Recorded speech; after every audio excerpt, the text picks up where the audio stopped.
Hey everyone, this is Max at MaxCTCG. Thanks for joining me in another video. So in this video, we're going over some new Cosmo support that was announced for Infinite Forbidden. We've opened the Ultimate Gate, Cosmo Queen, the Queen of Prayers, and we'll kind of jump into the effect and see if it's good and if it's worth playing in Cosmo. So we have Cosmo Queen, the Queen of Prayers, level 8 Dark Spellcaster effect monster, attack 2900, defense 2450.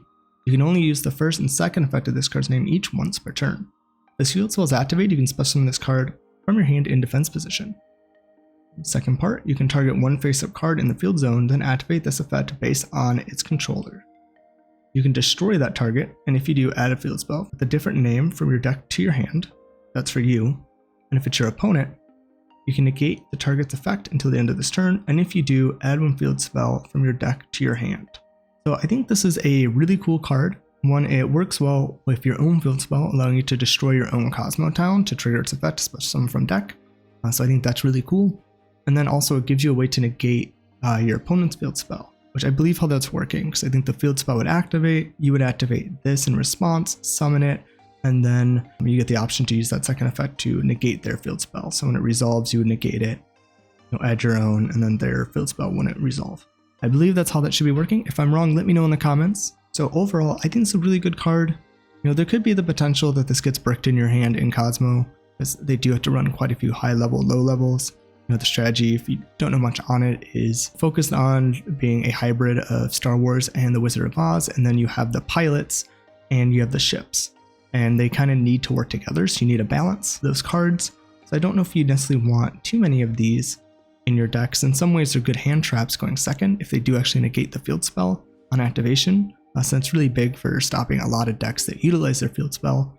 But then, going first, you do have the utility of being able to destroy your own Cosmo town. But if you draw too many of these without access to a field spell, you might have a hard time getting them onto the field. Now, I don't remember Cosmo deck off the top of my head. I have looked into it before, so I don't know if they have a lot of easy ways to special summon this out from hand. I know they can mulligan with the Cosmo town, but then at that point, this card's live. So I feel like maybe this is a one of, potentially 2-3 of, depending how important field spells are in the meta, and if you're using this more as a hand trap or extender. So I think it could be interesting depending on how you're looking at the role for the card in your deck. Let me know what you guys think.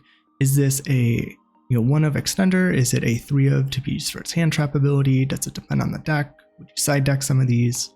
Do you think this helps Cosmo a lot? I think it's a good card.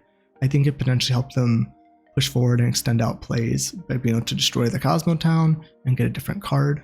Chicken Gang came off the Forbidden Limited list, so maybe that will be a card that people are searching since it's generic. So let me know what you guys think in the comments below. I'd love to hear what you guys are planning to do with this card, and if you like it, and if you're a Cosmo fan and you enjoy the archetype, and what do you think this is going to do. Alright, so I will see everyone in the next video.